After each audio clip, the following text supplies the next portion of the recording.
আমাদের সম্মানিত মাননীয় প্রশাসক মহোদয়, আমি আপনাকে যে বিষয়গুলো অবহিত করছি, আমরা ঢাকা পাসের এলাকা তো ১২টি ওয়ার্ড আপনি জানেন, ৪৮ থেকে একেবারে ৭০ নম্বর ওয়ার্ড পর্যন্ত।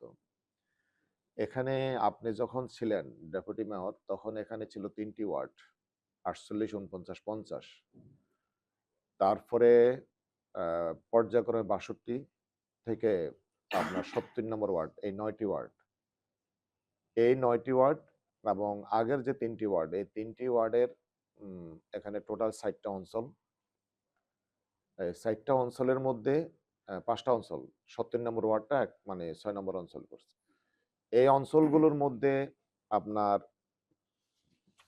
সবচেয়ে বেশি যে সমস্যা আমরা আছি, এখানে বর্জ্য ব্যবস্থাপনা এবং ড্রেনেজ সিস্টেম, জলাবদ্ধতা।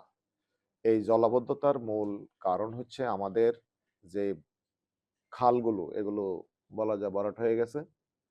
আমরা আমাদের সম্মানিত আমির জামাত ডাক্তার শফিকুর রহমান, উনি খুবই খুশি হয়েছেন, না শুধু স্টেটমেন্ট দিয়েছে। আমি মাননীয় প্রধানমন্ত্রীকে ধন্যবাদ জানাবো। আমরা বাংলাদেশের মানুষ হচ্ছে নদী অববাহিকা, আমাদের হচ্ছে যে পুরো বাংলাদেশ নদী। এই নদী এবং খাল নিয়ে বাংলাদেশ, এবং উনি অত্যন্ত চমৎকার একটা কর্মসূচি নিয়েছেন, খাল কাটা কর্মসূচি। এই খাল কাটা কর্মসূচি আমাদের ঢাকার মানে ভিতরে যে খালগুলো আছে, এগুলো যদি গত ১৭ বছরে এগুলো ম্যাক্সিমাম খাল কিন্তু অলরেডি দখল হয়ে গেছে। এটা আমি মনে করি জাতীয় কর্মসূচি হলো, এটা সিটি কর্পোরেশনের ভিতরে যে খালগুলো, আপনি শুধু এই খালগুলো যদি উদ্ধার করেন, আমাদের প্রশাসনিক এই সিটি কর্পোরেশনের ভিতরে ঢাকা দক্ষিণ আমরা সবচেয়ে বেশি অবহেলিত। কারণ এই খালগুলো পুরনো, উত্তরে খাল বেশি একটা নেই। এখানে যদি এই খালগুলো খনন করেন, তাহলে আপনার বর্জ্য ব্যবস্থাপনা এবং ড্রেনেজ সিস্টেমের যে খরচ অনেকাংশে কিন্তু কমে যাবে। খালে নদী মানে পানি প্রবাহিত হবে, এই একটা বিষয়। দ্বিতীয় হচ্ছে আমাদের এই হ্যাঁ, খালগুলোর কথা বলে ফেলি। শৈজিয়া যে খালটা সেই ইসে গেছে শীতলক্ষায়, এই খালটা যদি হয় তাহলে ওই এলাকার প্রায় ১০-১২ হাজার ১০-১২ লক্ষ লোকের যে এটা পুরোটা একবারই মানে ঢাকা ৪ এবং ৫-এর এটা।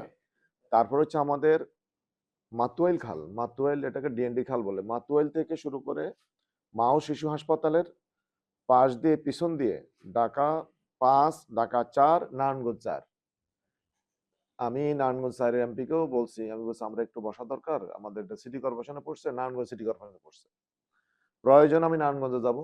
আমাদের মানে সিটি কর্পোরেশনের মেয়র তো যিনি এখন, আমি আপনার কথা বলছি, উনি খুবই আন্তরিক হবে।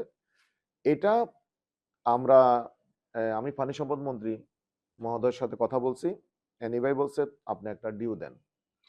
ডিউ দিব, আমি আজকে এটা লিখছি, আজকে হয়তো বা ওনার সাথে দেখা হবে। এই খালটা যদি আমরা উদ্ধার করতে পারি, টোটাল আমার ঢাকা ৫ এবং ঢাকা ৪-এ জলাবদ্ধতা বলা যায় ম্যাক্সিমাম হয়ে যাবে। এবং এই দুইটা খাল যদি আমরা উদ্ধার করতে পারি, যদি পানি খাল খনন যদি আপনি নিশ্চিত করতে পারেন, তাহলে আপনার ভিতরের যেই ইয়াগুলো আছে, ড্রেনগুলো আছে, এই ড্রেন সবকিছু আপনার পানি প্রবাহ বাড়বে, অটো সিস্টেম হবে। আরেকটা হচ্ছে আমাদের যেই রাস্তাগুলো আছে, রাস্তার যে জলাবদ্ধতা, রাস্তার মূল রাস্তা যেগুলো হয়েছে, আমাদের জনাব হাবিবুর রহমান সাহেব করেছেন। আমাদের সবচেয়ে বড় রাস্তা হচ্ছে আমাদের এটা বাদশা মিয়া রোড, আমাদের এলাকা। এটা রাস্তা করেছেন, কিন্তু রাস্তার কোনো ড্রেনেজ সিস্টেম রাখেন নাই। এখানে যাত্রাবাড়ি এবং ড্যামরা ২ থানার মধ্যখানে এই রাস্তা। এটা আমি একটু বলে রাখি, আমি গত ২ বছর আমি অনেক দরখাস্ত করেছি, কিন্তু এই রাস্তা না থাকার কারণে এটার যে কানেক্টিভিটি, সাব রাস্তাগুলো, সাব রোডগুলোর কানেক্টিভিটি না থাকার কারণে কোনো রাস্তা হয়নি এখানে। কিছু হয়েছে, কিছু মানে অর্ধেক হয়ে বসে আছে। এইটা রোডস অ্যান্ড হাইওয়ে, আমি এটা দরখাস্ত করছি এবং তারা কাজ সর্বশেষ এটা এস্টিমেট পর্যন্ত আসছে। এস্টিমেট না, এটাকে বলে জরিপ শেষ হয়েছে। এটা হওয়ার পরে আপনার দপ্তরে অনেকগুলো দরখাস্ত জমা আছে, কারণ ওই কানেক্টিভিটি না থাকার কারণে এখান থেকে দেওয়া হচ্ছে না, বলছে মূল কানেক্টিভিটি থাকবে। ওটা আশা করি হয়ে যাবে। এটা আমার বড় এটা পর্যায়ক্রমে এটা হবে, বড় প্রজেক্ট, এটা রোডস অ্যান্ড হাইওয়ে করবে। আমাদের জলাবদ্ধতা আর আমাদের জয়নুল ভাই সাইডে যেটা বলছে একই অবস্থা। 65 নম্বর মানে এখানে 12টি ওয়ার্ডের মধ্যে আপনার 2টি কমিউনিটি সেন্টার আছে, 48 এবং 50 এবং 49 নম্বর ওয়ার্ডে আমাদের কমিউনিটি সেন্টার আছে। আর কোথাও কিন্তু কমিউনিটি সেন্টার নেই। আমরা গতকালকে আমরা সকল ওয়ার্ড সচিবদের সাথে বসছিলাম, আমি জাস্ট মত বিনিময় আর কি। আমি জিজ্ঞেস করলাম আপনার নাগরিক সেবা কোথায় দিচ্ছেন, কিভাবে, কোথায় অফিস, এইভাবে খোঁজ খবর নেওয়ার পরে ওনাদের অফিসেও কিছু সমস্যা আছে। এখন ওনারা বসছেন, কিন্তু সবচেয়ে বড় সমস্যা হচ্ছে আমাদের কোনো কমিউনিটি সেন্টার নেই এবং কবরস্থান। কমিউনিটি সেন্টার, কবরস্থান, খেলার মাঠ, এই তিনটা জিনিসটা একেবারে মেজর। এবং আমি একটা বিষয় আপনাকে অভয় দেই আপনাকে, এই জিনিস যখন আসে তখনই স্বাভাবিক অবস্থার নগর পিতা হিসেবে আপনার মাথায় একটা বিষয় আসে বাজেট। আমি আপনাদেরকে বলবো আমাদের এলাকাবাসীর পক্ষ থেকে অধিকাংশ জায়গায় আমরা আপনাকে খাস জমির সন্ধান দিব, যেগুলো আপনার কাছে আছে। আপনি শুধু উদ্যোগ নেবেন, খাস জমি আছে সেখানে শুধু উদ্যোগ নিয়ে আপনি এটা বাস্তবায়ন করতে পারবেন, এটা আমি বিশ্বাস করি। তারপর হচ্ছে আমাদের এখানে নেই হসপিটাল। একটা হসপিটাল আছে যেটা আমাদের মা ও শিশু হাসপাতাল। এটা না অটোনমাস না রেভিনিউ, এর যে বিশাল গভীরতা, আমি গত 1.5 মাস 2 মাস অনেক কথা বলছি, বসছি, এবং যে অভিযোগগুলো আসছে এটাকে ভার্টিক্যালি এক্সটেনশন না করলে, যদিও এটা 10 তলা মানে অলরেডি ফাউন্ডেশন আছে কিন্তু এক্সটেনশন নাই। এটা আমি আপনাকে বলি, এটার প্রথম ভিত্তিপ্রস্তর, প্রথম অনুমোদন এটা হচ্ছে 81 সালে, মানে আপনাদের আমলে। আমি স্পষ্ট বলি, পরবর্তীতে 81 না না, প্রথম এটা একোয়ার হয় 81 সালে, একোয়ার, তারপরে পর্যায়ক্রমে হয়। এবং 2002 সালে আমাদের মাননীয় মরহুমা বেগম খালেদা জিয়া, আমাদের নেত্রী, উনি কিন্তু এটাকে ভিত্তিপ্রস্তর স্থাপন করেন। পরবর্তীতে এই দীর্ঘ 25-26 বছর এটার কিন্তু এক্সটেনশন হয় নাই। এবং সেখানে এখন হামের রোগী এত পরিমাণ বাড়ছে, সকালে মেসেজ দিচ্ছে, বিকালে মেসেজ দিচ্ছে, এখানে নাই সেই পর্যাপ্ত পরিমাণ সুবিধা। প্রতিদিন 2000 রোগী আসছে এখানে। আমি এখানে পরিচালক ব্রিগেডিয়ার জেনারেল আমদাদুল হক সাহেবের সাথে বসছি, আমি ওনার সাথে কথা বলছি, ভিজিট করেছি। এখানে আমাদের এক্সটেনশন করতেই হবে, একেবারেই এসেনশিয়াল। আমাদের এখানে হসপিটাল নেই। এটা হচ্ছে রাস্তার উত্তর পাশে, দক্ষিণ পাশে। আর উত্তর পাশে ড্যামরা এবং যাত্রাবাড়ি, আপনি জানেন মূল ঢাকা 5, এখানে কোনো হসপিটাল নেই। আমি আপনার এই সুদৃষ্টি কামনা করছি এবং আমি মাননীয় স্বাস্থ্যমন্ত্রীর বরাবর আমি দরখাস্ত অলরেডি একটা প্রশ্ন লিখেছি লিখিতভাবে, হয়তো পয়েন্ট অফ অর্ডার আমি এটা কথা বলবো। এটা এই বিষয়টা জাস্ট আমি আপনাকে অবহিত করেছি। আমার ঢাকা 5-এর এখানে খেলার মাঠ এবং কবরস্থান, আজকেও আপনার এখানে একটা মিটিং আছে আমি জানি। সেই কবরস্থানের জন্য 68 নম্বর ওয়ার্ডের আমি সরাসরি 68 নম্বর কাউন্সিলর প্রার্থী, উনি অলরেডি একটা দরখাস্ত নিয়ে আসছেন, এটা দিব পরে। আর একবার সরাসরি এখানে আমরা প্র্যাকটিক্যাল দেখে জমি যেখানে আছে, কয়েকদিন আগে নির্বাহী প্রকৌশলী যারা আছেন তাদের সাথে বসছিলাম, ওনাদের সাথে মতামত নেওয়ার পরে ওনারা আমাকে বলছেন এই জায়গাটা খাস জমি, এটা আপনারা কবরস্থান করতে পারেন। এবং নাগরিকদের পক্ষ থেকে এলাকাবাসী, ইমাম সাহেব, সকল সাধারণ মানুষের সাথে মতামত নিয়ে আমরা এটা প্রস্তাব দিব এবং ওই ম্যাপ সহ এটা আমরা আপনাকে দিয়ে যাবো আজকে ইনশাল্লাহ। এই মৌলিক বিষয়গুলো, ড্রেনেজের কথা বলছি, খাল পরিষ্কার করার কথা বলছি আমি, এবং আপনার সাথে কমিউনিটি সেন্টার কথা বলছি। এই বিষয়গুলো জনগণের চাহিদা দীর্ঘদিন, এবং খেলার মাঠ আমাদের ছেলে মেয়েদের। সর্বশেষ কথা হচ্ছে আমাদের এই ঢাকা সিটিতে যতগুলো স্কুল আছে, এই স্কুলের শিক্ষার মান সার্বিকভাবে আপনার যিনি এখানে শিক্ষা প্রতিষ্ঠানগুলো দেখেন, এই শিক্ষা প্রতিষ্ঠানের অনেক শিক্ষা প্রতিষ্ঠান দীর্ঘদিন এখানে পাঠদান করছেন।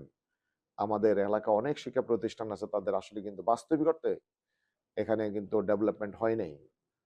আমাদের রংমারা কলেজ তার শুরু থেকে পাঠদান করছেন, কলেজ হয়েছে, ওনারা বলল আমারে এই পর্যন্ত ওনারা অলরেডি একটা ভবন পায় নাই। আমি এই বিষয়গুলো বলছি, সকল বিষয়ে আপনি অবহিত। আমি মনে করি এলাকায় আপনার সফর হবে এবং সেই সফরে সকল রাজনৈতিক দলের অন্তর্ভুক্তি, বিশেষ করে আমরা যারা আছি।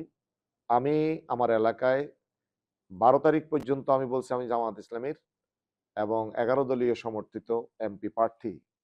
13 তারিখের পর দিন থেকে আমি ঘোষণা দিয়েছি এবং এখনো দিচ্ছি। আপনার সকল মিডিয়াতে আপনাকে দেখবেন। আমি কিন্তু এখন দলের কোনো প্রার্থী নই, দলের কোনো এমপি নই। আমি জনগণের। আমি জনগণের পক্ষ হয়ে আপনার সামনে যে কথাগুলো তুলে ধরেছি এবং আমি মনে করি আমার এলাকায় মাননীয় প্রশাসক মহোদয় যখন ভিজিটে যাবেন, তখন আমাদেরকেও যদি সম্পৃক্ত করেন, একটু অবহিত করেন আপনি হয়তোবা আপনার পাশে যারা আছেন কর্মকর্তারা, তারা যদি আগে একটু নোটিশ দেন অথবা বলেন, তাহলে আমাদের জন্য যেকোনো বিষয়ে আপনার এই টোটাল সফরটা, সরকারি সফরটা ফলপ্রসূ হবে এবং আমরা মনে করি আরকি সুন্দর হবে ইনশাআল্লাহ। আরেকটা সর্বশেষ কথা বলে আমি শেষ করছি। আইন শৃঙ্খলা, আমি মনে করি আইন শৃঙ্খলা এটা একটা নাগরিকদের অধিকার। আইন শৃঙ্খলা রক্ষা করা আমাদের একটা দায়িত্বের মধ্যে পড়ে এবং নগরপিতা হিসেবে আমি মনে করি আপনার দল, আমাদের দল, আমরা সকলেই দীর্ঘদিন ফ্যাসিবাদের জাঁতাকলে ছিলাম। আমরা একটা নাগরিক বান্ধব, ইনসাফের এলাকা হিসেবে যদি গড়ে তুলতে হয়, এখানে মাদক, ইভটিজিং, চাঁদাবাজি এবং যত বিষয়গুলো আছে, এগুলো সবকিছুই আমাদের রাজনীতির নেতৃবৃন্দের দায়িত্ব। এগুলো নিয়ন্ত্রণ করা এবং এগুলোকে শৃঙ্খলা রাখা। সর্বশেষ আমাদের 1 তারিখ থেকে অভিযান শুরু করেছেন নির্বাহী ম্যাজিস্ট্রেটের নেতৃত্বে।